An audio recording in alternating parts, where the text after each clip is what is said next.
Oke semuanya, kembali lagi dengan Om Dua di sini. Di video kali ini, kita akan melanjutkan alur cerita dari anime yang mana episode satunya baru gua upload pagi tadi. Loh bang, katanya rilis 1 minggu per episode. Memang gitu kok Gugeru-chan, lu minggu lalu aja kan belum lahir nih. Jadi gini, episode satunya tadi pagi itu aslinya udah gua upload dari minggu lalu. Tapi karena belum diizinkan sama bapak kotak merah ini, mau gak mau kita nunggu sampai diperbolehkan. Dan setelah seminggu, baru bisa gua upload. Oh gitu. Jadi tetap 1 episode per minggu ya bang. Betul, Oshinoko rilisnya tiap Kamis. Dah ya Gugeru-chan, gua mau ngelanjutin opening. Oke bang. Nah, jadi begitu guys. Terus kapan nikah bang? Ntar nunggu waifu gua jadi nyata. Terusin aja ulti gua tiap opening. Ya udahlah guys, kita kayaknya harus nonaktifin Gugeru-chan dulu deh. Guys, bantu gue biar gak dinonaktifin dengan cara pencet tombol subrek dan like-nya di bawah. Onegai, onegai. So, tanpa berlama-lama lagi, inilah dia Oshinoko episode kedua. 星の子たちよ、よくお眠りなさい。 Episode kali ini dibuka dengan memperlihatkan iklan perekrutan idol. Adapun ujian-ujian yang harus dilalui para pendaftarnya, di antaranya adalah seleksi tulis dan wawancara yang diadakan di 8 tempat penilaian di seluruh negeri. Setelah kedua ujian tadi, hasil penyaringan akan dilaksanakan. Scene kemudian nampak berpindah di SMP Megurogawa. Terlihat Ruby dan kedua bestinya yang sedang membicarakan soal Ruby yang mengikuti seleksi jadi idol. Diketuai oleh Ruby yang pernah gagal saat mengikuti audisi di 2 tahun yang lalu. Kedua bestinya itu nampak mendukung kerja keras Ruby dan memuji Ruby yang pandai dalam menari dan berwajah kawaii.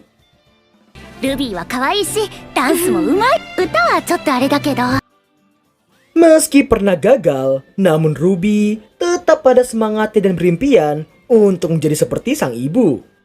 そしていつか、お母さんみたいなトップアイドルに。 Singkat waktu sepulang sekolah, sepanjang perjalanan, Ruby terus mengenang kepergian sang ibu serta mengingat kenangan kehidupannya sebelum berinkarnasi. Karena bahkan sampai di ujung hidupnya itu, Sarina alias Ruby terus terngiang-ngiang suara Ai dalam benaknya.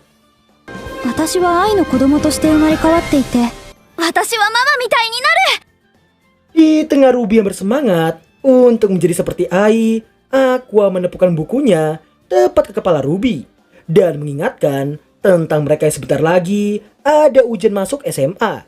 Dengan somplaknya, Ruby meremehkan ketidakpahaman Aqua terhadap idol, di mana Ruby berniat untuk memasuki sekolah departemen seni yang hanya mementingkan wawancara ketimbang nilai ujian. Hal itu membuat Ruby berniat untuk menjadi seorang idol supaya tidak perlu khawatir lagi dalam belajar untuk ujian nanti.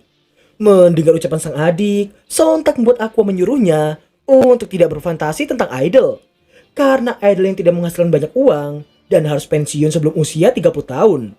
Kehidupan selama jadi idol juga akan dipantau terus oleh fansnya.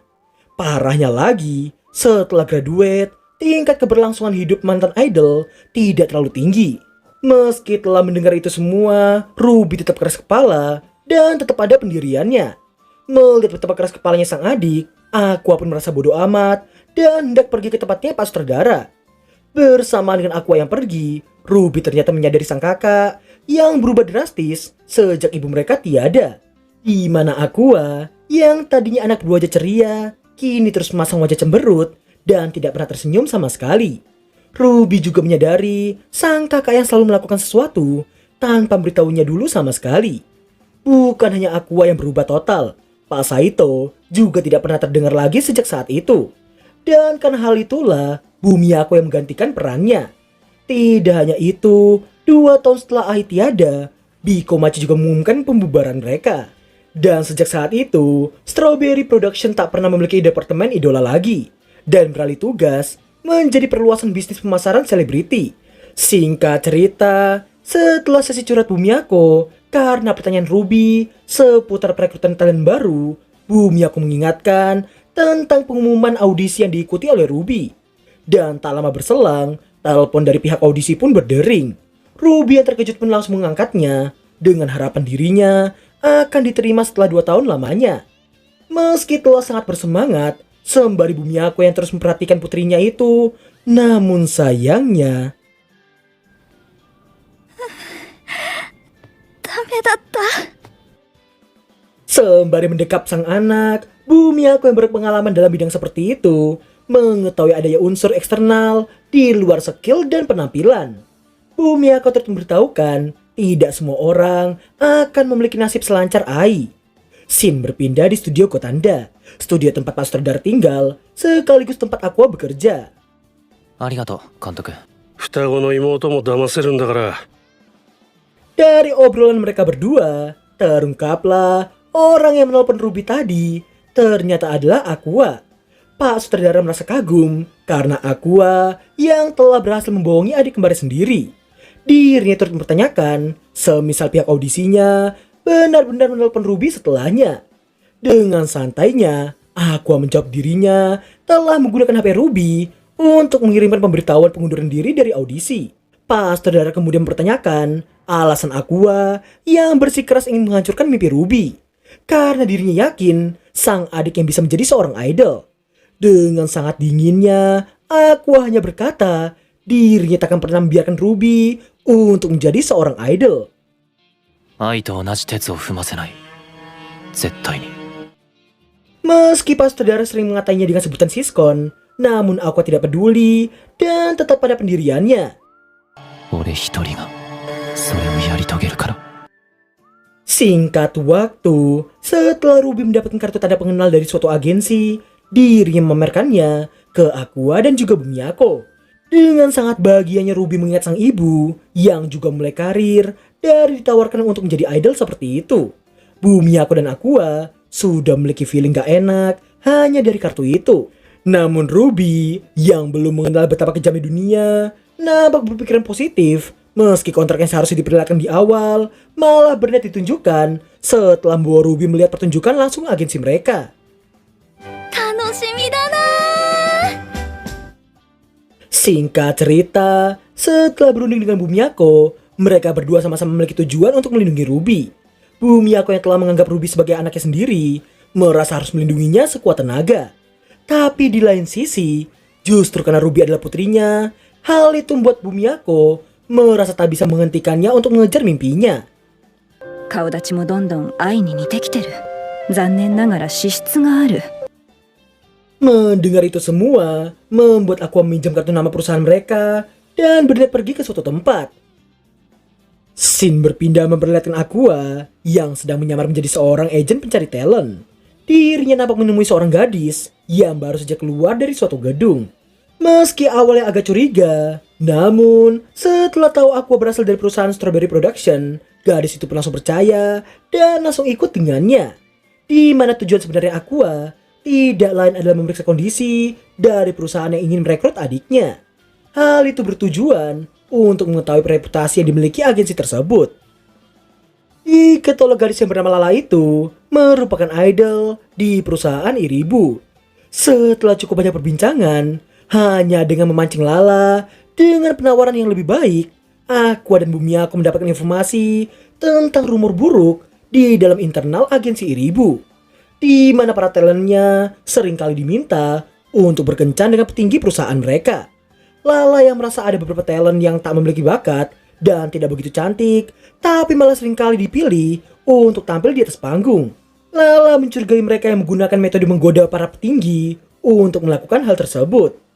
Diketahui pula hubungan antar anggota yang juga dirasa sangatlah buruk. Setelah mendengar semua itu, Bumiyako yang membenarkan ucapan Lala tadi, tapi juga mencurigai Lala karena mungkin saja semua ungkapan buruk tadi hanya karena pelampiasan ketidakpopuleran dirinya sendiri, sehingga membuatnya menyebarluaskan rumor tadi. Setelah itu, Aqua memutuskan untuk tidak memperbolehkan Ruby masuk ke agensi dengan rumor seperti itu. Namun, setelah mendengar rencana Aqua yang hendak mendatangkan detektif, Bumiyako mengira Aqua tengah bergurau. Namun tentu saja tidak, karena pendiriannya untuk tidak mengizinkan Ruby menjadi seorang idol telah bulat seutuhnya. 俺はルビーにアイドルやらせるつもりはない。信頼できない運営の下では。Gugeru-chan, gantiin bentar dong, gua mau istirahat bentar. Yakin lu bang, gas debut gue jadi pengalur cerita anime. Awok. Singkat cerita, Bumiyako yang sedang memandangi foto masa lalu mereka dengan dua member Bekomachi Hal itu membuatnya memutuskan satu hal yang akan mengubah segalanya. Keesokan harinya, terlihatlah Ruby yang sangat bersemangat karena hari itu adalah hari pertemuan dengan agensi Iribu. Setelah ditanya keseriusannya, dan meski telah diberitahukan semua hal buruk yang bisa saja menimpanya, namun Ruby tetap pada pendiriannya. Hal itu membuat Bumiyako melarangnya masuk ke agensi Iribu. Mendengarnya membuat Ruby hampir menangis dan mengira ibunya yang juga berniat mencegah impiannya itu. 本気ならうちの事務所に入りなさい。 Ternyata, setelah 10 tahun lamanya, agensi Strawberry Production akan dibentuk kembali oleh Bumiyako. Dengan menandatangani kontrak, Ruby secara resmi telah menjadi talent di agensi Strawberry Production. Terlihatlah wajah bahagia yang terpancar dari Ruby, karena dirinya yang kini telah menjadi seorang talent idol. Scene berlanjut memperlihatkan Aqua yang mendatangi studio Pak Sutradara, di mana ternyata Pak Sutradara masihlah tinggal dengan sang ibu. Baru saja masuk ke dalam ruangannya, Aqua sudah diminta untuk mengedit video. Tugasnya itu merupakan bentuk kerja paruh waktunya, sekaligus partisipasinya pasca produksi film sebagai murid Pak Sutradara. Pak Sutradara terlihat agak lega setelah mengetahui Aqua yang membiarkan adiknya menjadi seorang idol. Namun alasan dari Aqua yang menerima hal tersebut tidak lain karena Ruby yang bergabung dengan perusahaan mereka sendiri. Dan hal tersebut telah meminimalisir perlakuan buruk terhadap sang adik di masa depan nanti. Singkat cerita, terungkaplah Aqua yang tidak mendaftar di departemen seni di SMA-nya, melainkan departemen umumlah yang dipilih olehnya. Tidak hanya itu, pembicaraan tentang aktor membuat Aqua berkata dalam hati, bahwa menjadi aktor hanyalah salah satu dari rencananya supaya tujuannya untuk mencari tahu siapakah ayah kandungnya dapat tercapai. Meski salah satu caranya adalah menjadi aktor, namun itu hanyalah opsi termudah untuk menemukannya. Karena menjadi sutradara atau staf di belakang layar juga memiliki potensi untuk mewujudkannya. Aqua kemudian mengaku tentang dirinya yang mengetahui satu hal setelah tampil di beberapa film Pak Sutradara, yaitu dirinya yang merasa tidak memiliki bakat di bidang akting. Aqua sudah merasakan betapa sulitnya berusaha keras dalam berakting dan berakhir menyadari bahwa dirinya sama saja seperti orang kebanyakan. Oni-chan, gue capek, gantian dong. Thank you banget Gugeru-chan, gue jadi gak capek deh. 俺は愛みたいに特別な何かがない。 Mendengar Aqua yang terus membandingkan diri dengan Ai, hal itu membuat Pak Sutradara memberikannya sebuah nasihat. Karena hanya akan beritahunya sekali, Pak Sutradara memintanya untuk mendengarkannya dengan seksama. 夢を見る権利はある。買わなきゃだ。 Baru saja hendak mengatakan nasihat keren, emaknya datang dan memotong pembicaraan serius barusan. Tidak hanya satu kali, emaknya juga kembali mengganggunya, sehingga membuat ucapannya terus terpotong. Melihat yang buat aku berkomentar tentang Pak Sutradara yang masih tinggal dengan emaknya meski telah berumur 40 tahun lebih. Pak Sutradara juga beralasan banyak orang di dunia seni yang sama seperti dirinya. Meski terus terganggu, Pak Sutradara tetap melanjutkan nasihat kerennya tadi yang menggambarkan jika tidak membeli lotre, maka mana mungkin mereka bisa tahu menang atau tidaknya. 俺にも愛と同じような才能があると信じてた時期があった。 Aqua yang sekali lagi membandingkan diri dengan Ai membuat Pak Sutradara memberitahukan dirinya tak akan mungkin bisa menjadi seperti Ai, dan Ai juga tak akan mungkin bisa menjadi sepertinya. Pak Sutradara kemudian bertanya, apakah Ai memiliki pengetahuan fotografi dan apakah Ai memiliki otak yang pandai seperti dirinya. 一度や二度の挫折でひよってんじゃねえ。使える武器全部使ってから吐け。 Ucapan Pak Sutradara membuat Aqua mengenang ucapan terakhir dari sang ibu tentang dirinya yang bisa menjadi aktor yang sangat hebat. Ketika Aqua yang baru saja hendak membicarakan sesuatu hal yang sangat penting, namun secara tiba-tiba 俺は 今早熟がなんかいいこと言おうとしてたところだろ。 beberapa waktu kemudian, Aqua dan Ruby nampak sedang melakukan ujian wawancara di SMA Yoto. Ruby nampak berniat masuk di departemen seni, sedangkan Aqua di departemen umum. Setelah berbincang dan memberitahukan ujian wawancara masing-masing, Aqua yang memberitahukan departemen umumnya yang sangat heboh hanya karena namanya yang sangat unik. Hal itu sontak saja membuat Ruby menertawakannya. Bersama dengan itu, seorang gadis nampak melintasi mereka berdua. Dan tadi sengaja mendengar kata Aqua dari Aquamarine Hoshino. Hal itu membuatnya memanggil nama Aqua tanpa sadar. アクア Dan ternyata gadis yang memanggil namanya itu tidak lain adalah Arimakana.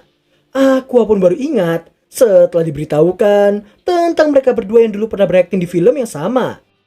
ずっとやめちゃったのかと。やっと会えた。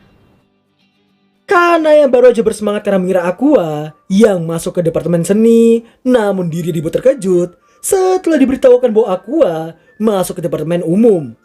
一般化受けた。 Dan berakhirlah alur cerita anime Oshinoko episode kedua. Jujur, gua agak kurang suka sama Aqua dan juga Ruby. Bukan tanpa sebab. Misalnya aja untuk Aqua, dia tipe orang yang selalu membanding-bandingkan diri sama Ai. Kayak yang dibilang sama Pak Sutradara, tiap orang itu berbeda. Ai nggak bisa jadi Aqua, dan Aqua nggak bisa jadi Ai. Ucapan itu juga relate di dunia nyata. Intinya, jadilah diri kalian sendiri, boleh menjadikan orang lain sebagai acuan dan pacuan, tapi tidak harus menjadi seperti orang itu seutuhnya. Sedangkan untuk Ruby, kayaknya kalian bisa nilai sendiri deh. Satu kata yang pasti, kepala batu. Tapi ingat, ini semua hanya pendapat pribadi gua. Mau kalian terima atau enggak ya nggak masalah.